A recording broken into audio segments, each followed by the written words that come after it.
بسم اللہ الرحمن الرحیم۔ السلام علیکم ورحمۃ اللہ وبرکاتہ۔ ہر وقت درود پڑھنے والوں میں شمار ہوگا۔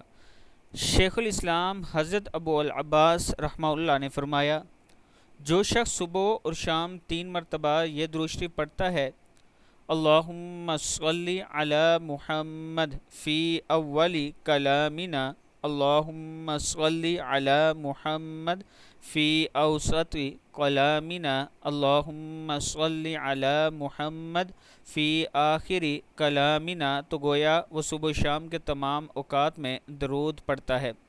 اللہم صلی علی محمد فی اول کلامنا، اللہم صلی علی محمد فی اوسط کلامنا، اللہم صلی علی محمد فی آخر کلامنا۔ صدق اللہ العظیم۔